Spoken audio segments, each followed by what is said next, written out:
Good day. As we celebrate International Archives Week under the theme Archives for Justice, Rights, Memory and Futures, ICA and VEN are honored to welcome three distinguished speakers, Dr. Nadeera Rupesinghe from Sri Lanka, Anatolii Khromov from Ukraine, and Saul Nassé from the United Kingdom, whose work collectively highlights the critical importance of safeguarding documentary heritage as evidence of rights, memories, and futures in times of crisis.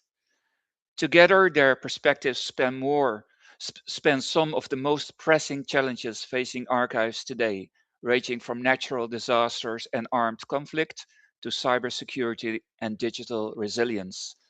This session will explore why preserving records for all archive institutions, but especially for national archives, is essential to justice, rights, governance, and collective memory, and how archival institutions can strengthen their resilience in the face of increasingly complex threats.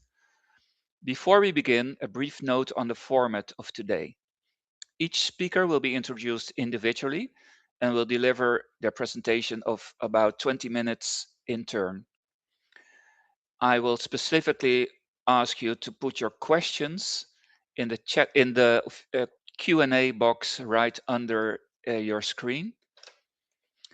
Just not in the chat box, but in the Q&A box. The question and answer session will follow after the final presentation, and I will be helped by my colleague from Norway, Inge Bolstad, in that session. So our first speaker of today, Dr. Nadeera Rupesinghe. She has served as Director General of the Sri Lanka National Archives since 2017.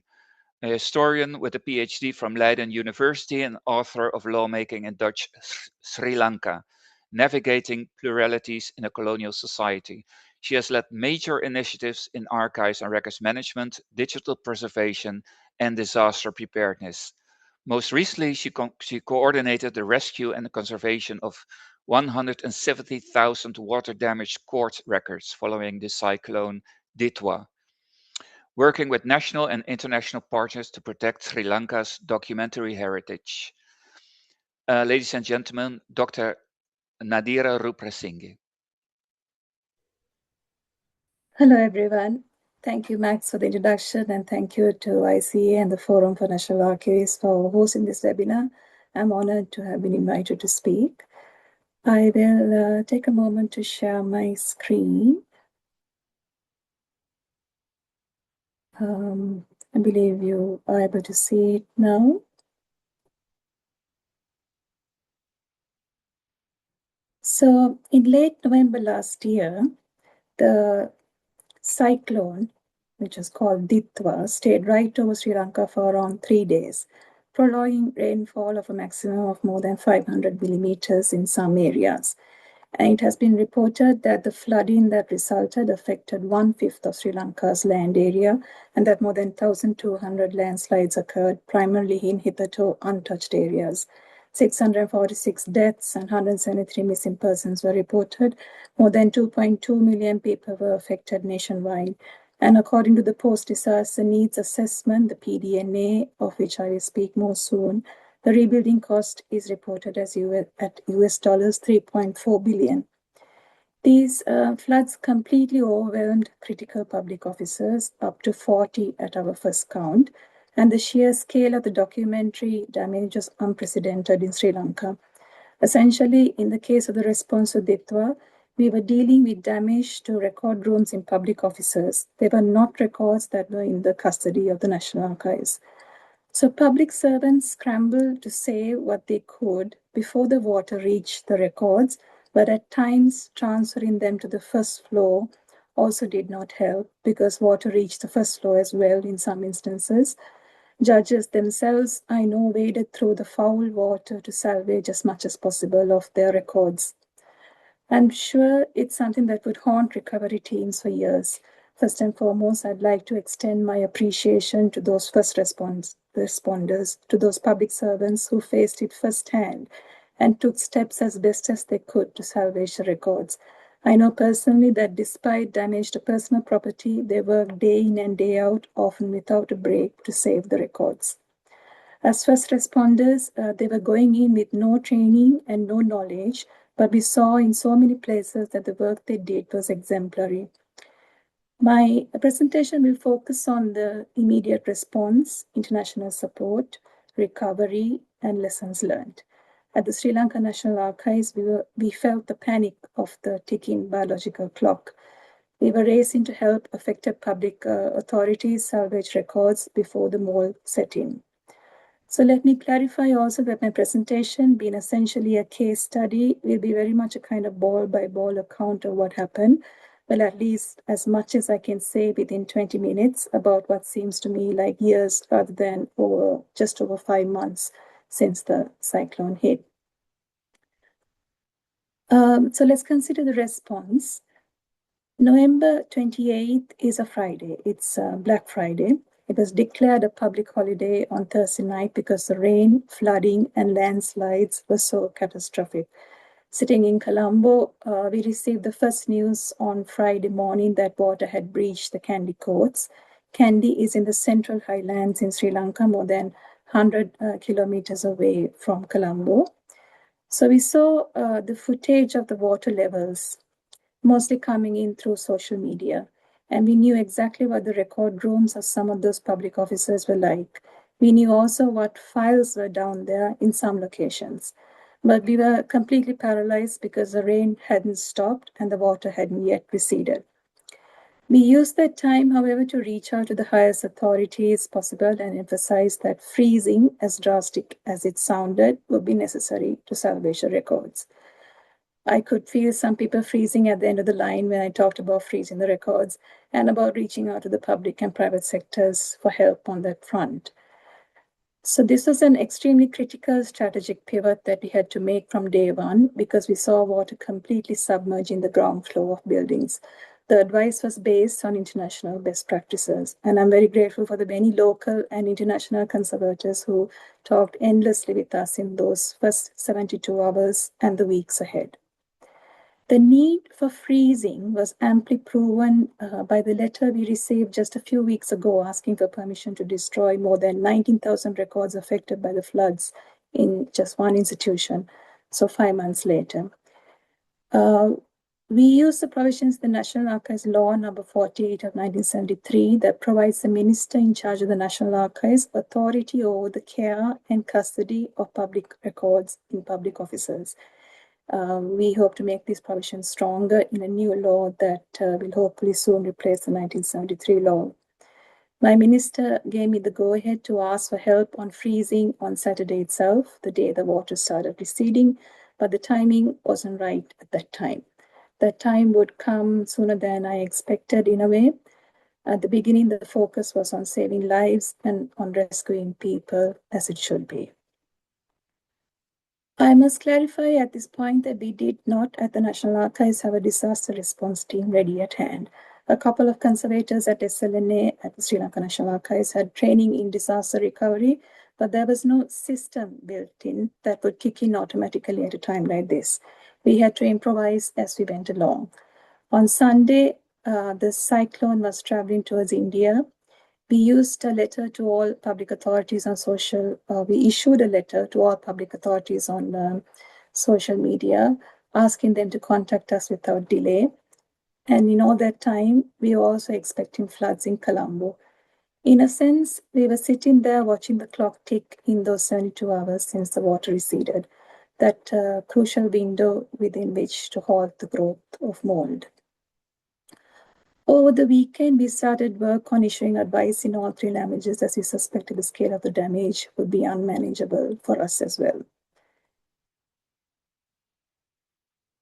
Also on Sunday, after the cleanup, the head of the Kandy branch of the National Archives entered the courts along with the judges who were all present in full strength.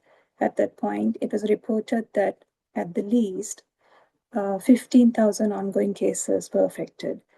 There was no tap water and no electricity. The courts were expecting 100+ staff members to come in the next day to start air drying on Monday, but that was not to be. whoever who was able to come in began cleaning the records with water that was brought in bowsers. It is fortunate that we had actually visited the courts in Kandy for a few years, for a few weeks in 2024, just the year before. It was a result of that experience that I had an idea. It was because of that experience that I had an idea of the scale of the records deposited there, and of course, our branch officers in Kandy had contacts, sometimes even close contacts in other public authorities as well in Kandy. And by December 1st, the scope of the disaster exploded. Whoever who could get to work at the National Archives fielded desperate calls from public officers, and by the 2nd of December, damage from nearly 40 different public authorities was recorded. As we suspected, it was not just the courts anymore, and we had to act very fast to get the correct advice out to as many of them as possible. So it was police officers, local government bodies, departments, schools, and the scale was expanding geometrically. By December 2nd, our count exceeded 210,000 files. It would be physically, mathematically impossible to air drive that many files in 72 hours. And we had no means of setting up the records recovery centers that should have been set up perhaps across the island on an emergency basis, and we don't have that capacity even today. The only way to arrest the mole growth and buy time was to freeze the records en masse. Initially, however, as was expected, we faced a wall of institutional resistance. The relevant authorities were confused. There were doubts over strategy, because in the past, small quantities of records had been dried fairly successfully. Everyone has that experience of spilling some tea on a piece of paper and putting it out in the sun or ironing it out dry. So we were actively questioned on the need for freezing. They didn't grasp the scale of the damage. The first 3 days would determine whether we would be running a salvage operation or an incineration operation. We knew from literature, from the literature available, that if you had between 100 to 500 wet records and the required personnel and access to resources, you could successfully air dry them. But in one location alone, as we eventually found out, there were approximately 175,000 records. The mass was not properly understood. We were speaking a technical language of triage and mass recovery. Those affected public officers dealing with an unprecedented disaster had never heard of freezing paper. It was difficult to communicate salvage strategy effectively without an authoritative voice. Mixed messages also did not help and hinders process. It was an issue of liability, and for us, it was an issue of liability if the correct advice was not given. We knew the mole wasn't going to wait for anyone or anything. Every ticking second, we knew it would be growing. Our Kandy branch officers were visiting officers every day and reported firsthand the desperation all around. Having issued guidelines to other public authorities as well, our first ocular visits from Colombo were undertaken on the 3rd of December. It was high-level presence on the ground during our first visit on December 3rd from Colombo that convinced the relevant authorities that freezing was the only solution. It was soon revealed that apart from the thousands of ongoing cases, 50,000 closed case records were also damaged, including historical records from the 19th century. For me, one of the most surreal details was when the courts had to pivot to a fish market that day, a local fish market. Even I was having a conversation with the ice room facility manager, as were the courts. The first vehicle of records was sent off for freezing by evening under police guard. This, I think, was a profound testament to the absolute desperation and ingenuity of the moment. Up to that moment, what we heard was that not a single piece of paper from the courts could leave the premises. So it was an extremely difficult decision to take, especially for the courts. But everything changes in a disaster. You can't also wait for the perfect, pristine blast freezer. You use what you have. If the local fish market was the only room in town sitting below 0 degrees Celsius that was available to you, that is where you go. There were other public offices in Kandy that dispatched records to vendors who had large domestic freezers. And at the courts, they quickly decided on a triage protocol, freezing their most important records and ongoing court cases first. The older finalized cases and other historical records would have to wait. They had to prioritize the living, active litigation and the immediate property rights over the historical records. That one ice room wasn't enough, of course. One 40-foot long reefer was hired by the Ministry of Justice very soon afterwards, but that still wasn't enough. Desperate calls were made all around for freezers. It was at that point that the Sri Lanka National Archives had to make a decision with the support of our ministry to issue a press release appealing to the private sector for freezing facilities on the 5th of December. That's a little over 1 week after the water went in. This received a massive response.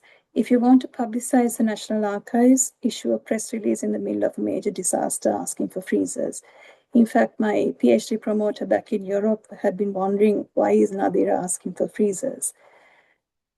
By December 5th, the focus had shifted somewhat and the public and media was ready to consider other aspects of the damage that Ditwa had caused. It was soon clear that it was only the courts which suffered the most damage that would be able to accommodate the large-scale freezers.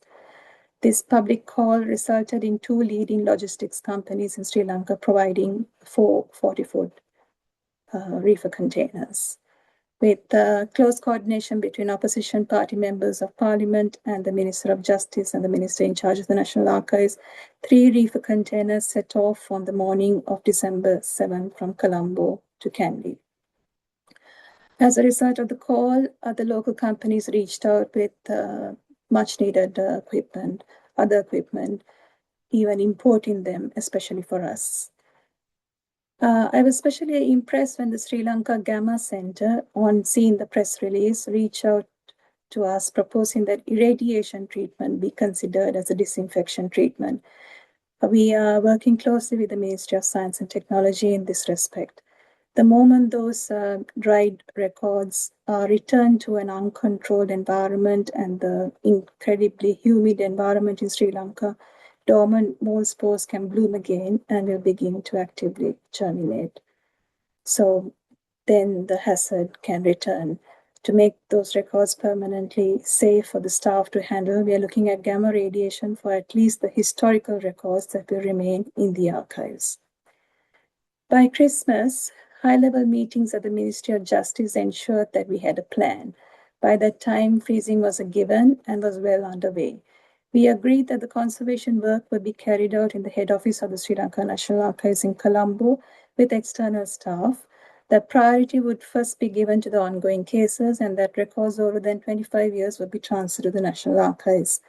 The lack of a professional conservation service on a commercial basis in the country was a clear drawback. That's something that has been identified as an important strategy in Sri Lanka's new national policy on archives and records management that was approved last year. While the Kandy staff of the Sri Lanka National Archives actively got down to work helping with the freezing, from Colombo we revisited Kandy on the 29th of December and 31st of December and found the freezing process was almost complete at the courthouse. The Chief Justice of Sri Lanka himself visited, bearing testimony to how his intervention from day one, in fact, was crucial to the success of the salvage operation.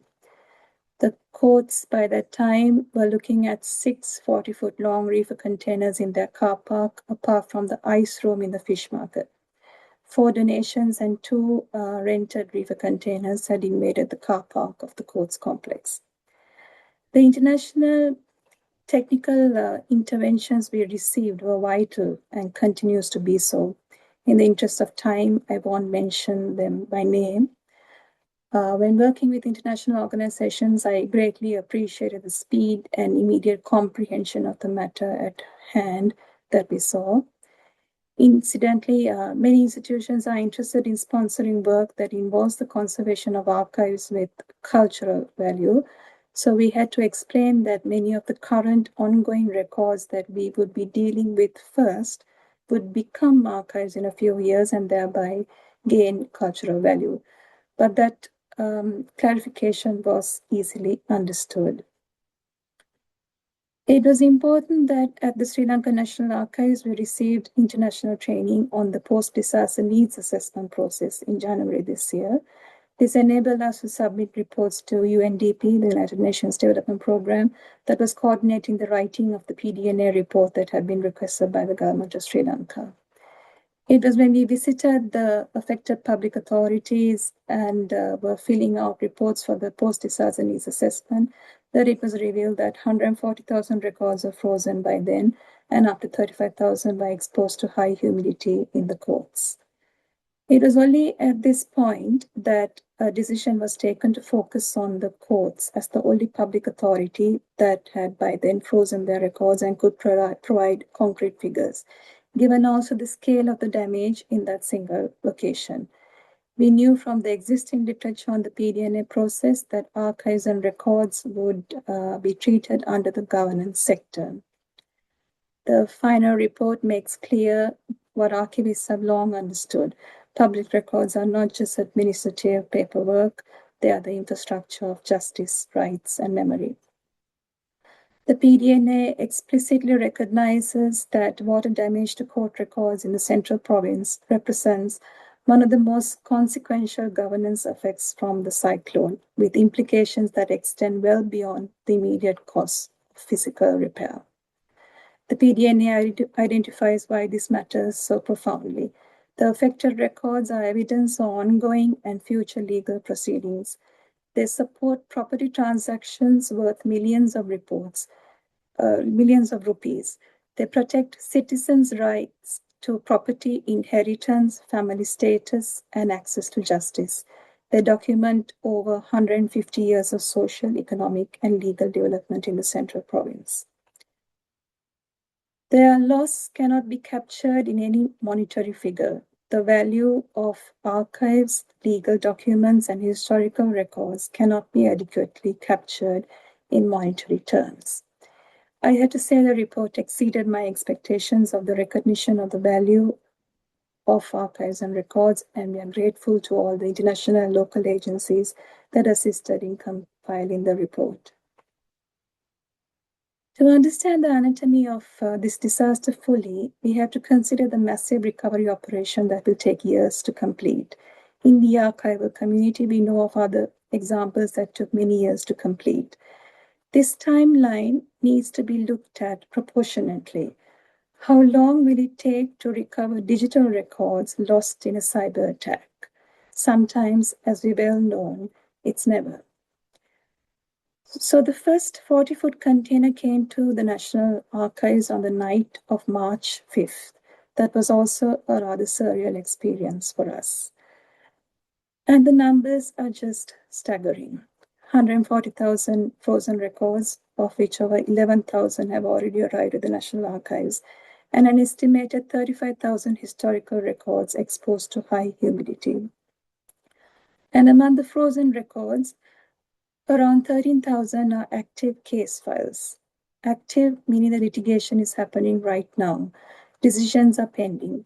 We're talking of divorce decrees, child adoption cases, guardianship appointments, testamentary cases, land and property disputes, and 150 years of historical legal history and precedent. Their entire future is put on hold until a team of conservators can figure out how to thaw, dry, and repair a stack of paper. Because the freezing I spoke of only hits the pause button. Eventually, that ice has to thaw. So we have stabilized the hazard, and now we are processing the records slowly in smaller, manageable batches in a controlled, safe environment, which brings us perfectly to the actual science of what happens after the freeze. It's also important to note that you cannot sacrifice the lungs of staff members, and this again is why the mass freezing strategy was so critical, because freezing halts the mold growth. And for the 140,000 frozen files that we are now dealing with, air drying them in one go is a logistical impossibility. We would need aircraft hangars full of tables. For mass quantities, we need to look at freeze drying, technically known as a vacuum freeze drying. However, its cost is daunting. My chief conservation officer, however, I'm sure still dreams of obtaining a vacuum freeze dryer, but we have no plans at present to obtain such services. At the moment, we can only hope to increase the speed of the recovery through increasing manpower. The labor intensity of the work is obvious. I effectively have only 2 experienced conservators on board at the Conservation Division of the National Archives, with several trainees. And I have experienced that it is important for each trainee conservator to experiment for themselves as to how a record can be dried. It requires tactile trial and error learning that cannot be fully conveyed through instruction alone. Each record behaves differently depending on its paper type, ink, binding, degree of contamination, and how long it was wet. Eventually, we arrive at the best and fastest way, in a way that each conservator has the confidence to change their practice on their own. When that storm hit, it didn't just wet the paper. It aggressively corrupted the authenticity, the reliability, the integrity, and the usability of the state's memory. And I know I don't need to define those terms for this audience, for an archival audience, but we do need to revisit those concepts for a wider audience to explain how the cyclone weaponized the water against those principles. If you think about usability first, the moment the toxic mud seeps into a folder, a file, and fuses coated papers together into a solid brick, usability drops to absolute zero. You literally can't open it. But worse is when it affects reliability. When floodwater washes across an active deed, the ink runs. It's a signature smear. The stamps of authentication just dissolve. The record can't be presented as an accurate representation of the transaction anymore. Its integrity is potentially shattered. These records represent rights. What we do isn't just about saving paper or just preserving quaint historical narratives. We are maintaining the actual infrastructure of human rights. It's been a long journey to this point, and the journey ahead will be even longer. Sri Lanka is going to experience compound flood and heat wave events, back-to-back extreme weather disasters, as has been predicted. And in this new climate reality, it's good to develop a higher threshold of climate anxiety in Sri Lanka, because this isn't just about drying wet paper. It's about the intersection of archival practice, climate emergencies, and ultimately fundamental human rights. It's about archives for justice. The damage to records caused by Ditwa should be a catalyst for the public service and private sector in Sri Lanka to provide training for at least one records management officer in each institution, and to locate disaster risk reduction in terms of its long-term cost effectiveness as opposed to the cost of recovery, which can take years to complete and be far more expensive. Thank you. So I hope that was just 20 minutes. I think it was a bit longer. Sorry about that, Max. Thank you so much, and I'm happy to answer any questions in the Q&A session. Thank you very much, Dr. Nadeera Rupesinghe. I will announce the next speaker, and our next speaker is Anatolii Khromov. Anatolii Khromov is head of the State Archival Service of Ukraine, and a leading advocate for the modernization and accessibility of archives. Having worked in the archival sector since 2008, he has played a significant role in advancing archival restoration, digitization, and public access to documentary heritage. Beyond his leadership in archives administration, Mr. Khromov is a respected researcher, public educator, and speaker on archival development, digitization, family search, and Ukrainian history. He has contributed extensively to scholarly and editorial initiatives and has been actively engaged in promoting archives as a vital resource for research, transparency, and public engagement. Anatolii Khromov will now present his lecture titled Digitization and Online Access to Archive Collections in Ukraine, Wartime Experience. The floor is yours, Mr. Khromov. Thank you. Thank you. I also have a PhD in history, but it's a little bit more information about me. So first of all, thank you, International Council on Archives and FAN, for this opportunity, for invitation for this meeting. I think it's important for my colleagues, not only from Ukraine, but also in our states, in our countries in Europe, and also in our countries in the world. Unfortunately, today, Ukraine in ongoing war have big experience, huge experience about preservation, archival heritage during wartime. But also we have a huge experience about digitalization during wartime, and the key idea of my presentation is about how even during wartime we can preserve through the digitalization archival heritage. I hope you can see the first page of my presentation. Yes? Yes, perfect. Thank you. Okay, thank you. Let's go. So I want to be short and faster because all in our speakers also want to tell you something interesting. Okay, digitalization and online access to archive collection in Ukraine, wartime experience. If you know, Ukraine, one of the biggest countries in Europe, and also we have huge archival collections. I don't know about kilometers because we use in our system, but it's around 100 million archival cases from 12th century to our days. It's a billions pages, different period from different stage, which was on the were in the territory of Ukraine. Why digitalization is so important during war time?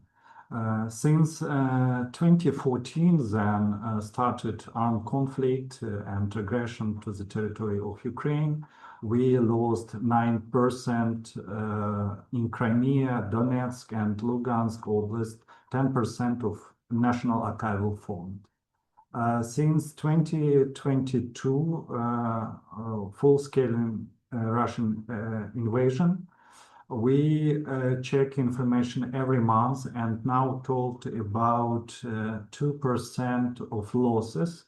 It's a common result, documents which were stolen or damaged or burned down in the different places on the territory of Ukraine.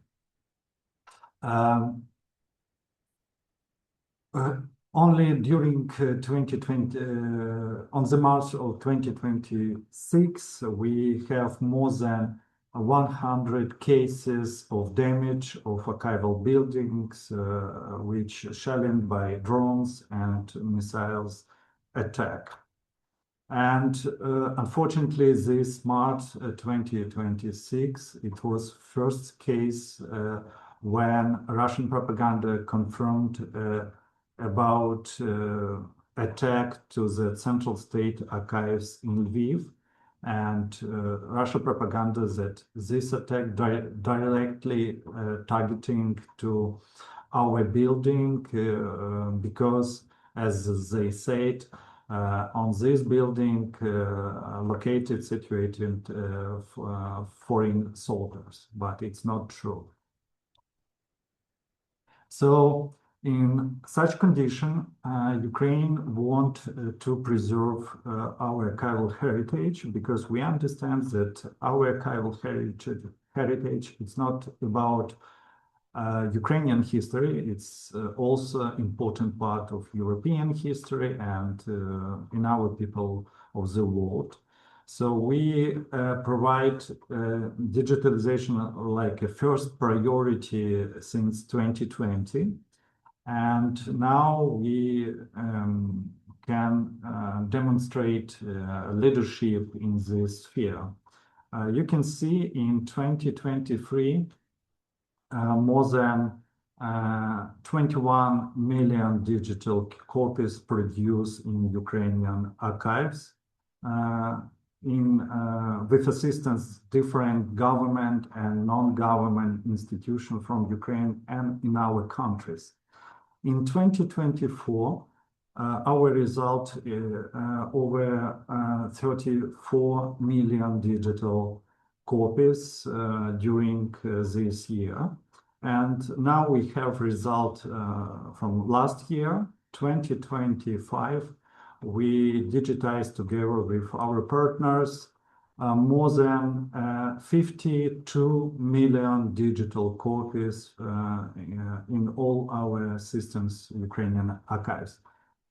I think it's a great result, but also it's very interesting for me and for my colleagues about our speed of digitalization. So we ask Ukrainian Ministry of International Affairs to check information from in our national archives in our countries in the world, because it's it's really interesting about our works. What our result? 52 millions.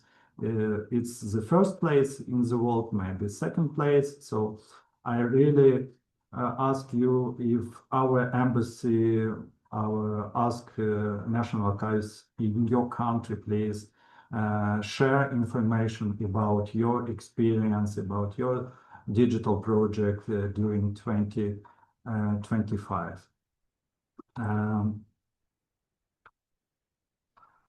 As I told, it's a common result because every our archives have digital copies, but we collaborate with different government and non-government institutions from Ukraine and in our countries. For example, I want to tell you about project Baban Yar Memorial Foundation. It's an NGO which specializes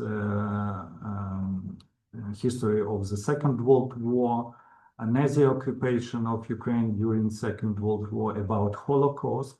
And together we digitize since 2020 around 10 million digital copies about Jewish minority and Ukrainian population during Second World War.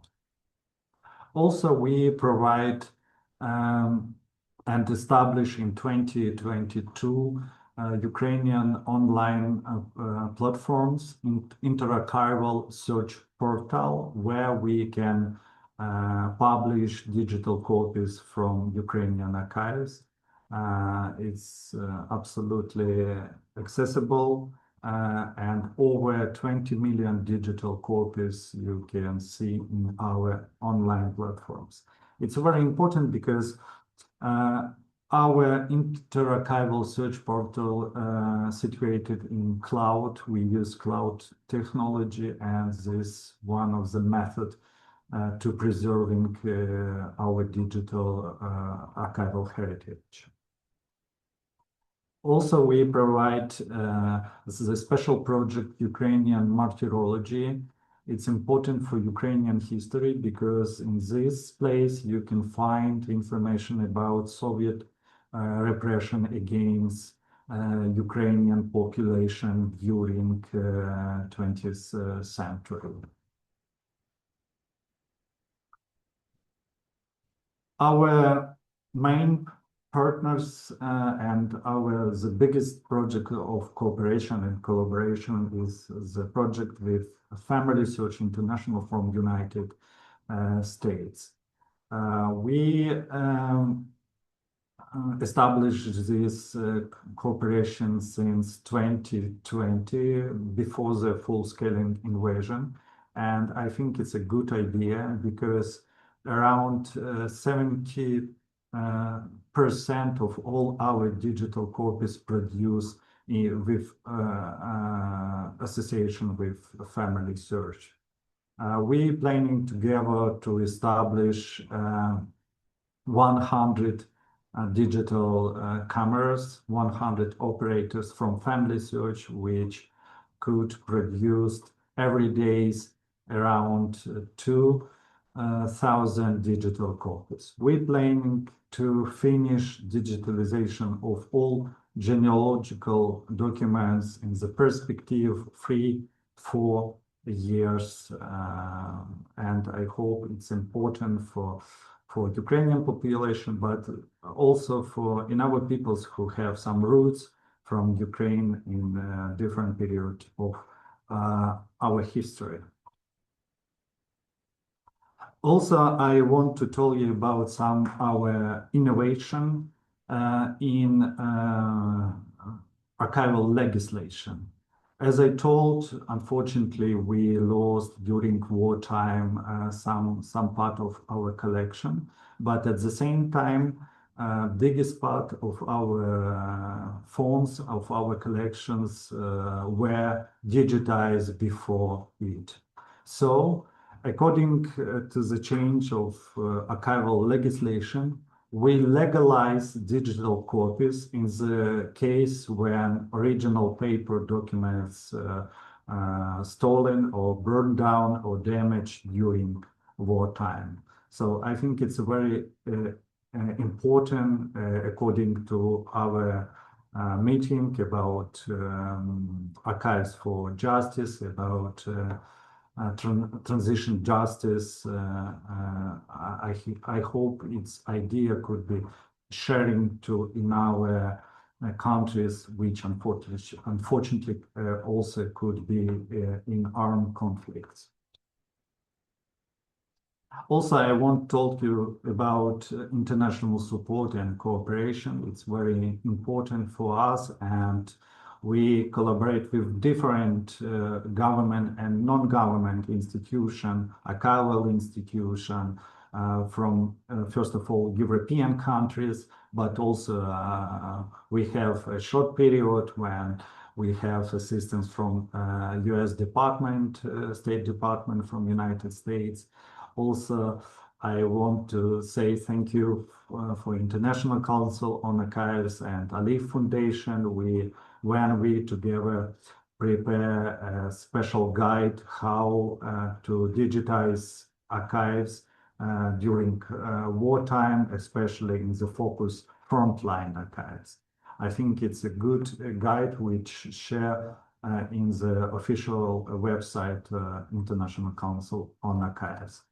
We very close collaborate with different archival institutions, national archives in Europe. You can see also 5 last memorandum which we signed, and the Romanian National Archives sent to my colleagues, to Ukrainian archives,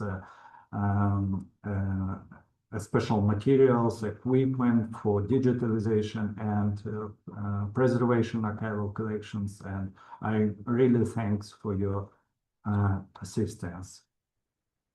Also, Ukraine, even during wartime, want to close integrate to European initiatives. For example, we publish the K archival documents, so-called unique archival documents in the Archives portal of Europe, and also we ready and I have there are many times when I share in the different archival conference Ukrainian experience during wartime to my colleagues in Europe.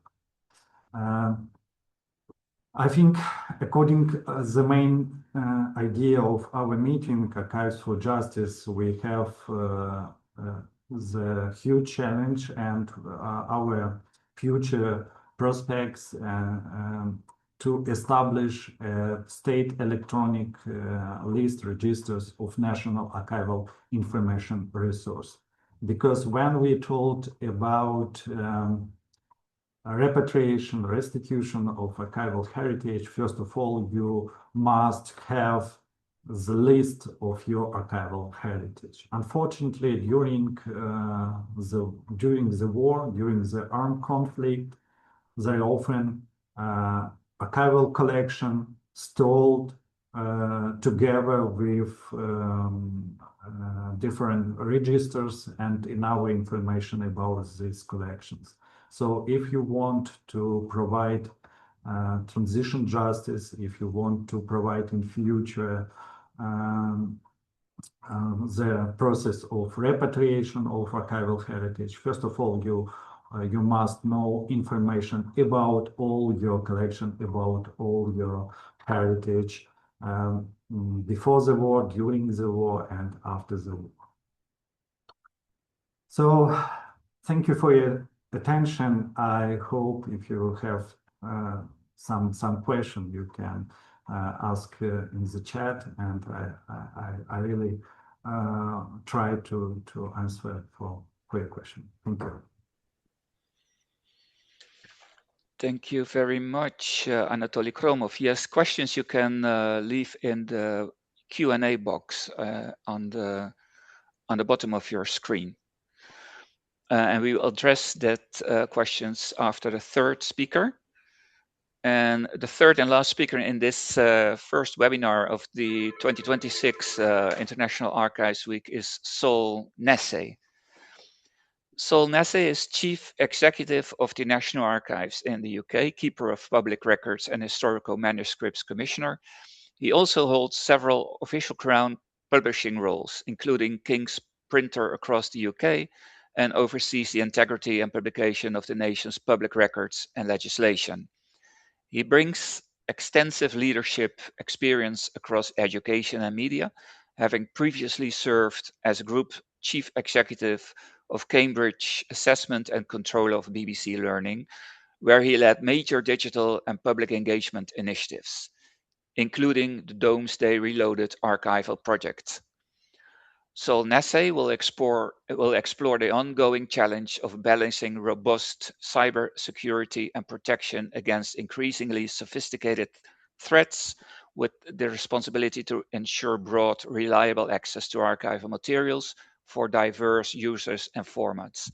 Please, the floor is yours, Saul. Thanks very much indeed, Max. Listening to Anatolii and Nadeera, hearing about flood and hearing about war, I'm very struck by the fact that cybersecurity as an issue is not one where people die, but it is one where our audiences can be really impacted. And it is one that we need to think increasingly about, because the villains that are out there are, seeking to take our services down. When I joined the National Archives a couple of years ago, I made cybersecurity a big initial priority for us. I did it for a particular reason in the UK, and that's that our sister organisation, the British Library, was struck by a really significant cyber attack. And in this presentation, I'll talk about some of their experiences and talk in a themed way about the different ways we're trying to respond. to equip ourselves against the attacks, which are continuous, and that we really need to work hard to thwart. So let me share my screen so that I can get started on the presentation.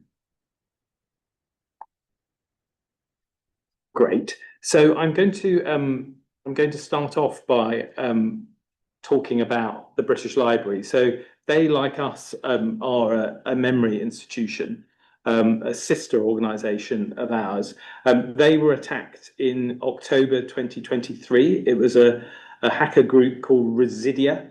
The attack was successful because they exploited the fact that the British Library didn't have multi-factor authentication, so the attackers didn't have to prove who they were. It started off very much being about asking for a ransom. They asked for 600,000 British pounds as a ransom, so around 700,000 euro, and that was to restore the services that they'd already taken down and return stolen data. The British Library, like any British public institution, would do refuse. And what the cyber criminals did then was publish 600 gigabytes of stolen data on the dark web, and that included personal data that the British Library were holding. What they then did was encrypted and destroyed much of the server estate the British Library had, and that was despite the fact they'd had security assessments and penetration tests and so forth. The hackers were so deep inside that they were able to cause that much damage.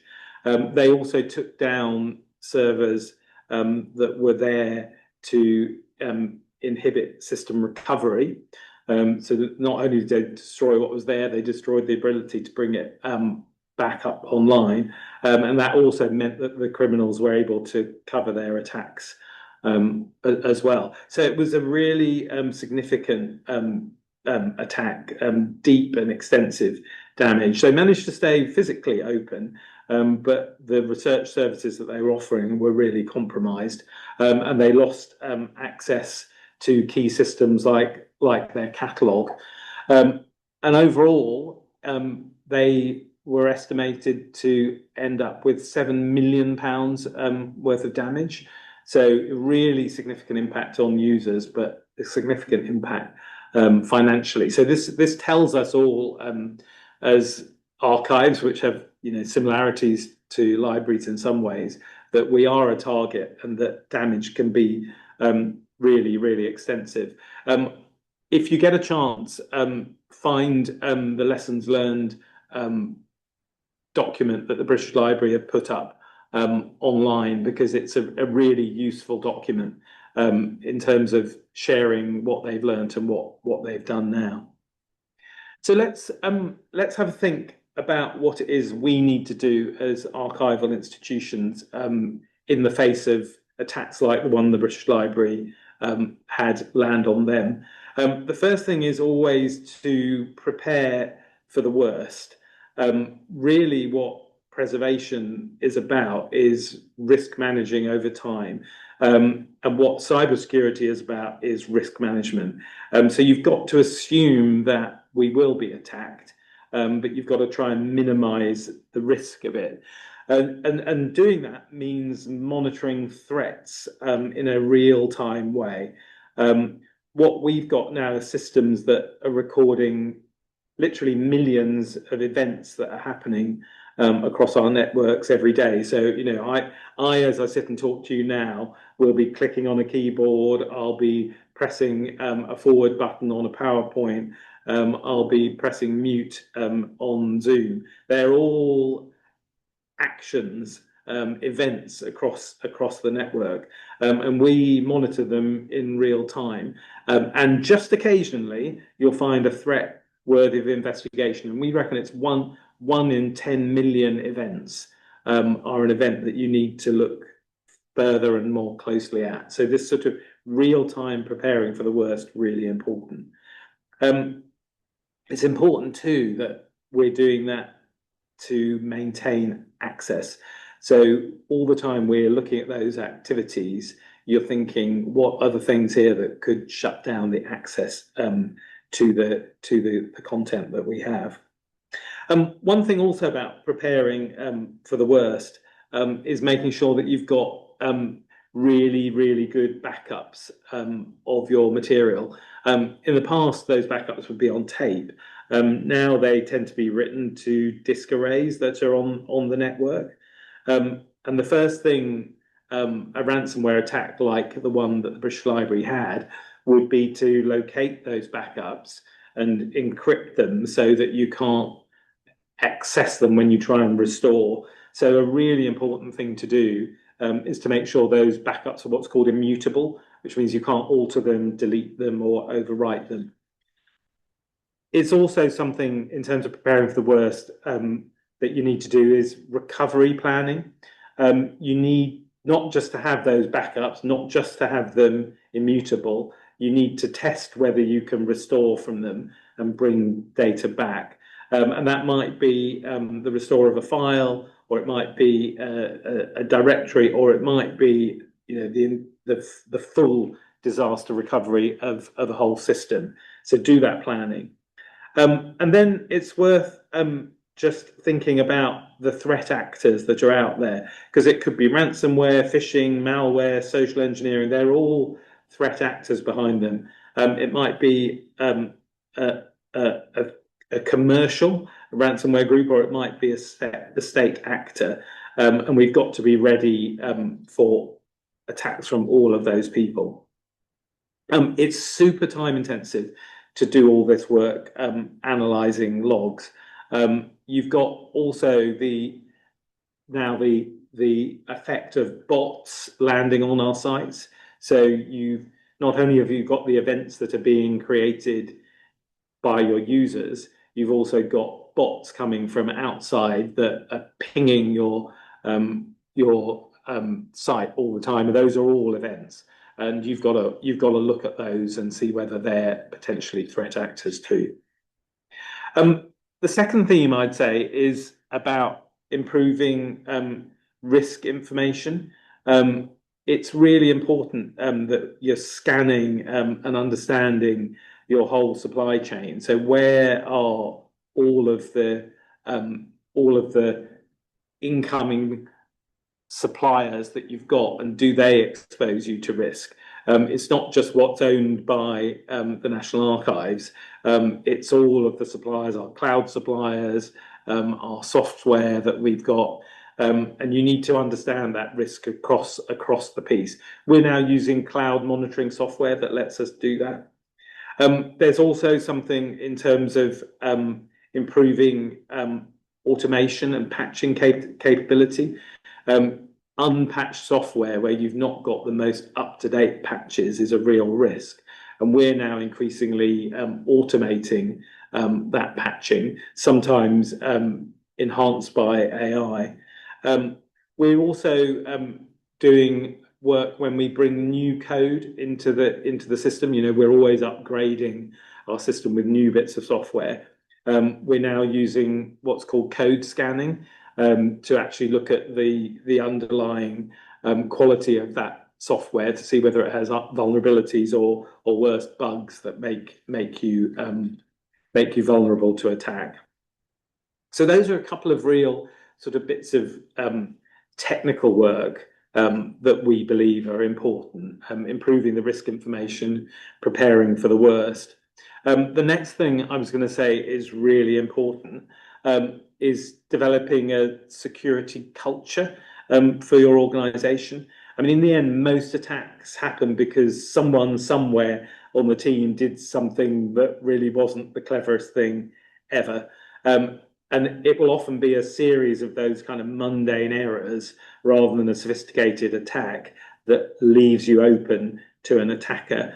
That might be someone having an easy to guess password, reusing passwords across the systems, or clicking on a phishing email. But overall, cyber attacks are reckoned to be somewhere between 60 and 90% of the time due to a human error of some kind. So we really need to make all the people in our organizations know that cybersecurity is their responsibility, know that they should report incidents, make sure that there's no blame culture, because if you do something wrong and you think you'll be blamed for it, you won't tell anyone about it, and then nothing can be done about it. So you need people to know that, you know, they're not going to have, you know, consequences on them if they have done something wrong, and they've reported it. They need to know that's a good thing. We need to have really good processes for disaster recovery, and that's a cultural thing, because recovering from a disaster is not just a technical recovery, it's the recovery that all the people that we have in our systems can deliver for us. And then there's something culturally about prioritization. It's making cybersecurity a priority for the organization, but it also means that we're prioritizing our culture around the highest risk events that might happen, that we're working on the highest severity patching that we need to do, where the vulnerabilities are greatest, and it's about responding to critical alerts as soon as we can. The next thing I'd say, and this is in a way a double-edged sword, is the world of AI. AI is increasingly enabling threat actors out there. You know, the people that are attacking us are using AI. We can use AI too to help fight back. We can use it to help identify threat actors, look at vulnerabilities, see where unexpected patterns and events are happening. And we can also use AI to help mitigate all of those vulnerabilities that we found. We too are vulnerable to AI from bots. I mentioned earlier that we're increasingly getting bots accessing our services. Some of those are kind of friendly AI bots, which are AI is going to crawl our content because they're trying to deliver a search to a user. Some of them are malign, and you're trying all the time to tell the difference between the good ones, who, if they're large in number, can still overwhelm you, and the bad ones who are trying to attack. For some good ones we saw recently, we saw 4 times the normal level of traffic. That in itself can be a problem. In the old days, you could just bluntly block an IP address. That doesn't really work anymore. We're having to use much more sophisticated AI-enabled ways of looking at where bots are coming from and spotting strange patterns and blocking accordingly. Let me tell you all of the things we've been doing that derive from these themes and might tell you a bit more the kinds of things that you could be doing to help protect your archive. We've begun a program to refresh and renew our legacy systems. We've got a lot of old-fashioned software. Old-fashioned software is more vulnerable to attack. It's harder to restore. We've raised awareness of cybersecurity, so we've focused on our culture. We're embedding something called secure by design, so that as we build new software, we're building security into it. As I said, we've come up with new ways of stopping bots and bot traffic. We've got a cloud security provider that's monitoring our infrastructure for risks and issues. And we've worked with suppliers to test and review our processes and systems. You know, these are all things that any organisation should be doing to prepare themselves. As I said at the beginning, we're doing this to make sure that we have our collection available to access. I mean, it would be much easier to protect against cyber attacks if we didn't have to keep access available to our users. And we're doing more and more to make sure that our resilience is there in terms of our collection, our catalogue systems. We're testing our disaster recovery, as I said we should do earlier. We've also started running manual process simulations for document ordering. And we're introducing new systems as well. whether they're cloud-based or ones that work with our on-premises systems that we have here. It's an arms race, essentially. You have to just keep doing more. I thought I'd finish with 5 things, simple things that we should all be doing. I've gone through all these themes, I've talked about what we've been doing, but if you came away with just 5 things that are worth doing for your organisation, make sure you've got multi-factor authentication, using facial ID or fingerprinting. Don't just rely on single passwords. Be really aware of the risk of phishing and social engineering. Get that culture going that people get a real level of skepticism about unexpected messages. Make sure people are using complex phrases and passwords, that you're rolling out password managers across your system. Do that thing around working in immutable backups, so you can recover quickly. And make sure that you're keeping everything updated and protected from vulnerability. Make sure you're patching all the laptops that you have, the phones you use, patching the apps too. So those are the 5 quite small, significant things that all of us can do. As I said, nobody dies with cybersecurity, but we are all under attack as memory institutions.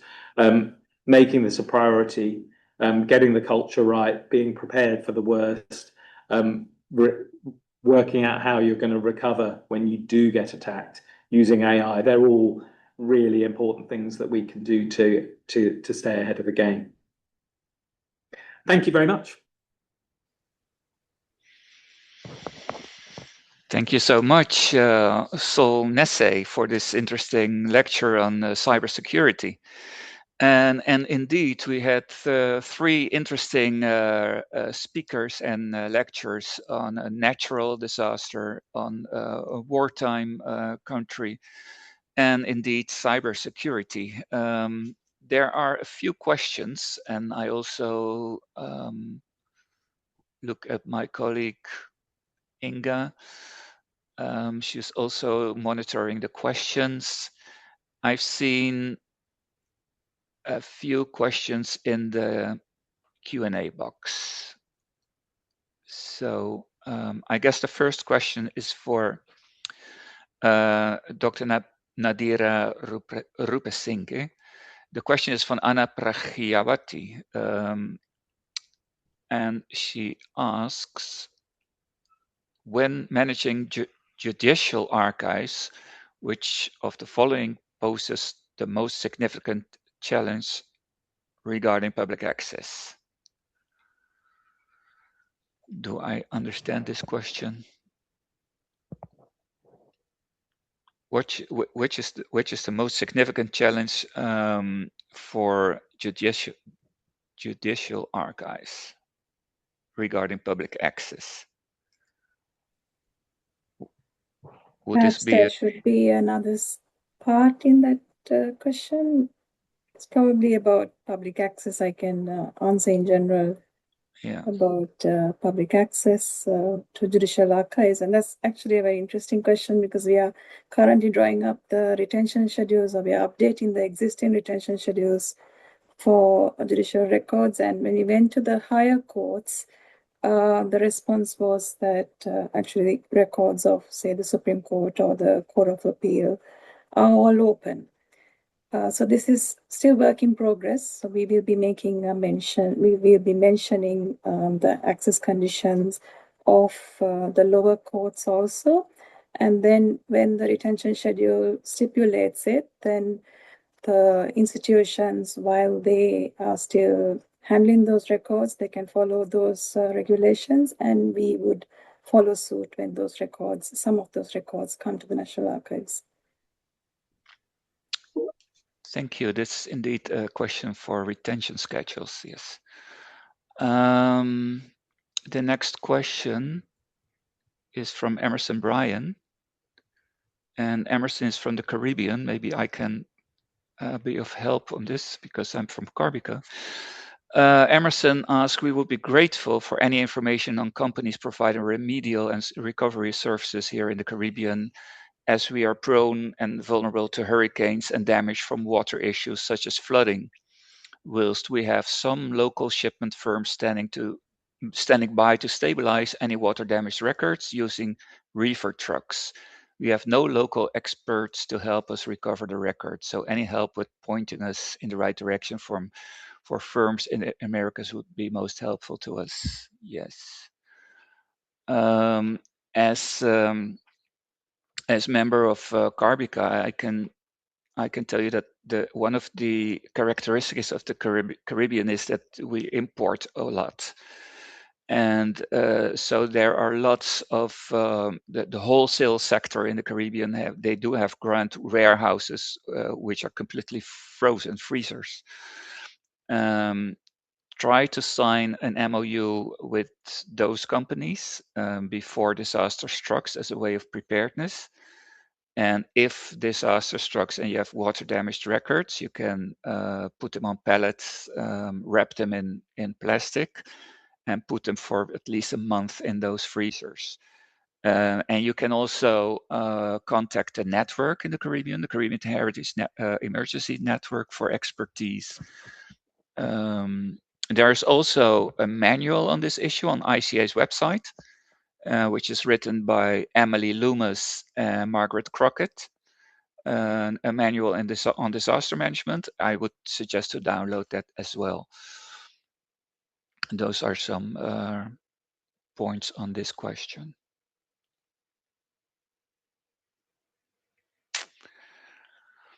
So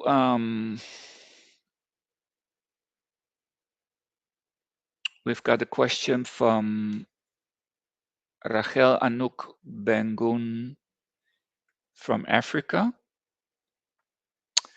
And her question is, in African countries characterized by humid tropical climates and high temperatures, what adaptation strategies do you need or do you recommend to preserve archives against the accelerated deterioration of materials?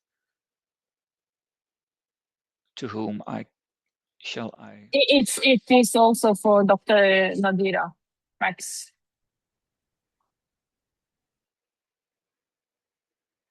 Yeah.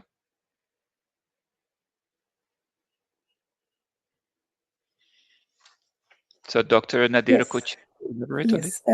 So I think if building the infrastructure necessary is a challenge, and it often is for the National Archives in Sri Lanka also, it is a challenge, but we have managed to build climate control repositories and so on. But if you're looking at an alternative, then you can look at, say, use of silica gel, which is something that we ask our smaller officers, public officers to do, or the dehumidifiers. So without having the central systems, to have the dehumidifiers at the least, if you can't also afford the air conditioning.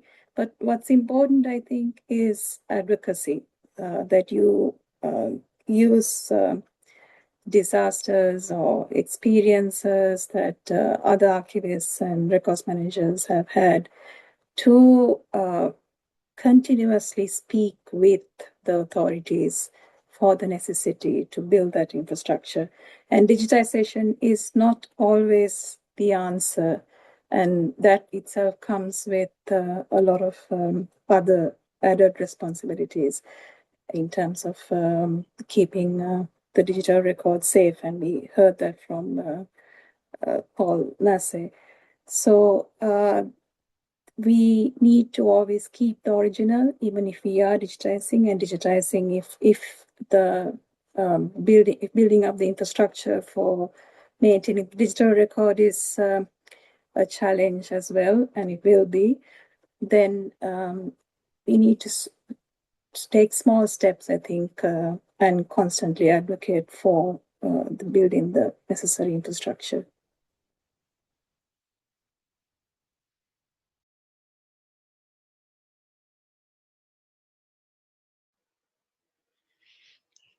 Thank you, Dr. Nadeera. We've got from the same person also a question on how can the resilience of archives be strengthened in environments where preservation infrastructure such as air conditioning and purpose-built facilities is still limited.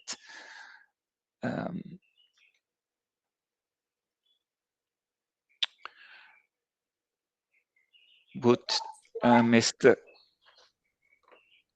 Anatolii Khromov, could you elaborate on this? Would it be the importance of forming networks? Would that be something that can help in this regard?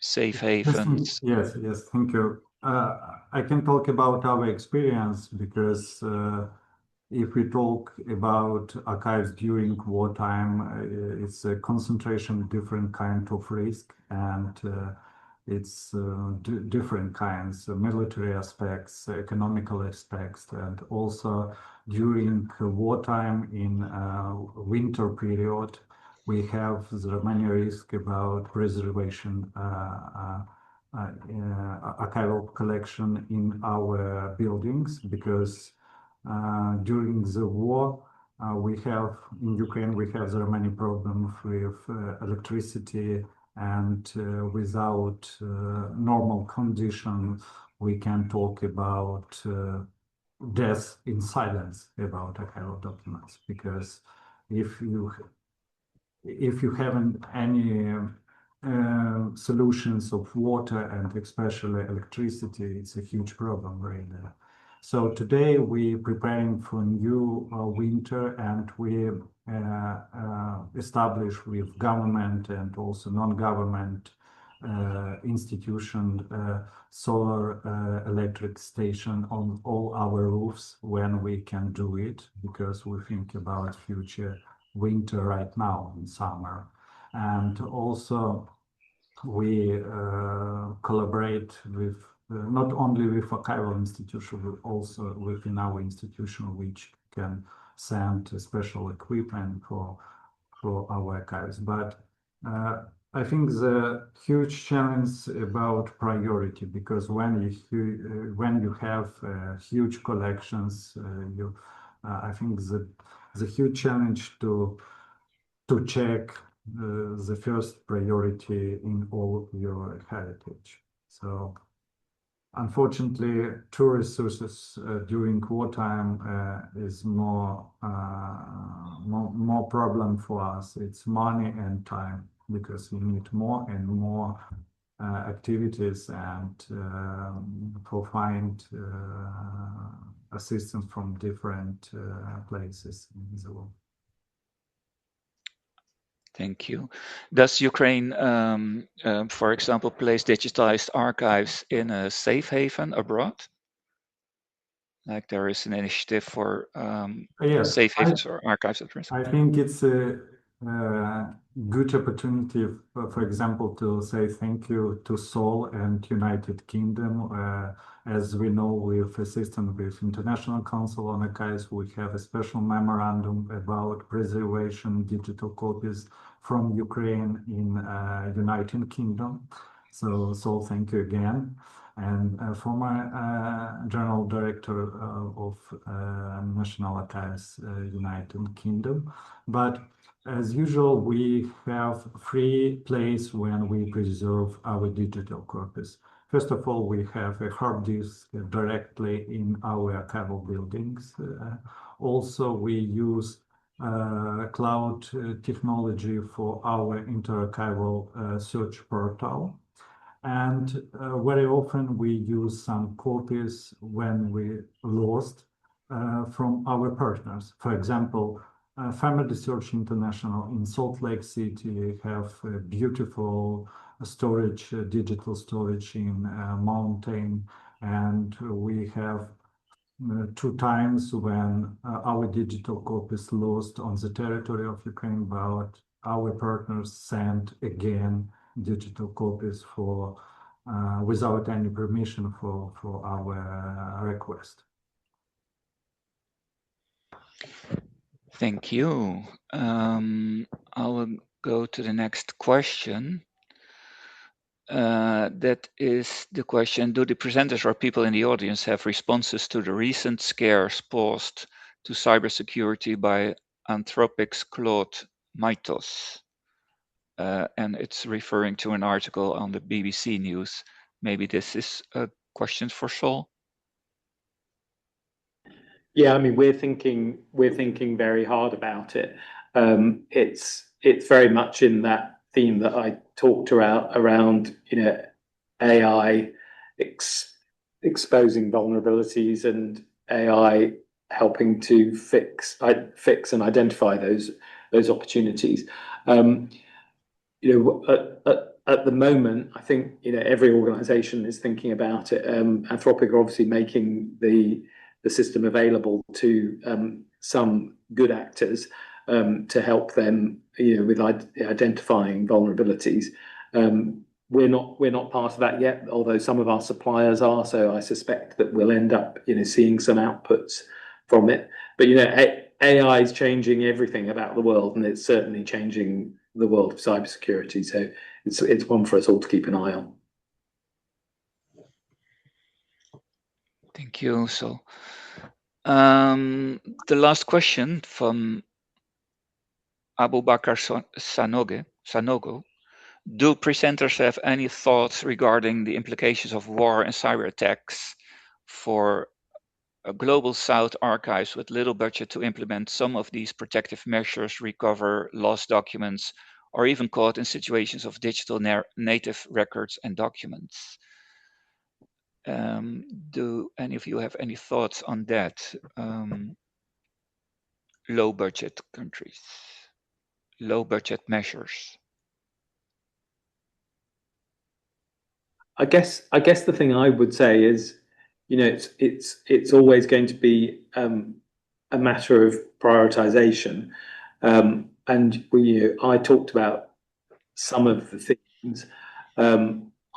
I would say concentrating on the sort of cheap, simple things you can do to defend, which was much of that was in that last list I had around passwords and culture. I mean, those things don't cost.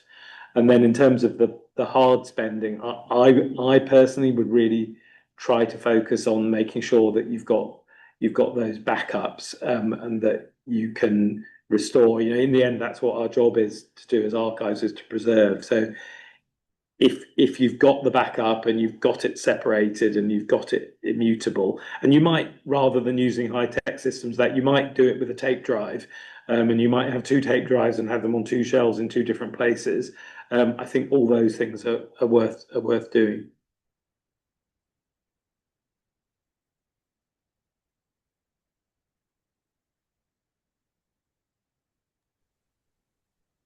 Microphone, Matt. Sorry. So we've got another question from the audience, especially for you. Did the British Library either lose or not have access to their data specifically from high density storage?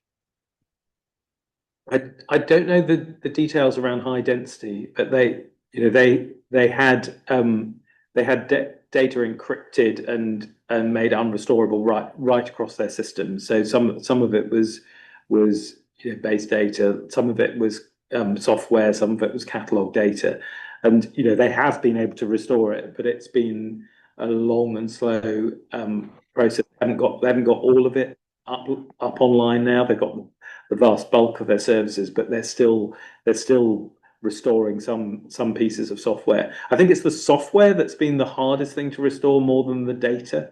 So that that's where, if you've got lots of legacy software, if that goes down, your ability to bring it back up is restricted. So that's why the more you have kind of modern cloud-based systems, the better. Thank you. And also for you, Mr. Nassé, you mentioned using biological data, fingerprints, facial scans as logins in cybersecurity. And the question is, what if the attackers acquire this personal and immutable data as well? Do you think that policy ultimately increases or decreases the risk? I think it multi-factor authentication definitely decreases the risk, because your chances of a bad actor accessing your systems, if you've had to log in with facial ID and so forth, is significantly reduced. I guess theoretically that if that data is then stolen, you've got more data loss. But personally, I think having the multi-factor authentication is pretty much proved to be a way of reducing your risk of attack. So I think it's a good thing, and we're now increasingly using it. As most of us are as individuals in our home life, often the things that we're finding ourselves doing at home to protect our own personal security are the things that we need to be doing as corporations. Sometimes it's harder to introduce those systems on corporate systems than it is at home, but we've got to work hard to do it. Okay. I guess we have one more question in the box, the Q&A box, and I guess this one is for Mr. Anatolii Khromov. The question is, given the large amount of digitized records that are made available online, how do Ukraine archives manage the declassification of records, especially during wartime? Does Ukraine archives have to take a more liberal declassification approach in view of the circumstances? Okay. Even before the war, Ukraine was the most liberal state about access to archives. For example, since 2014, Ukraine declassified all Soviet secret documents according to the special archival law about access for the former KGB archives and in our such kind of collection. So also we have a liberal legislation according to the personal data. We preserve the personal information about the persons only during 75 years, not as usual 100 years like in the biggest part of countries. So in such case, today all our national archival funds, we have maybe 0.3% secret documents in all our collections. So it's not a problem for us. So it's good news for my colleagues. And I hope for in our researchers from different countries too. Well, thank you very much. I guess this was a very successful first activity in the International Archives Week with 3 very distinguished speakers. I will thank you very much, Mr. Anatolii Khromov, Dr. Nadeera Rupesinghe, and Mr. Saul Nassé. Thank you very much. Thank you. Thank you. Thank you.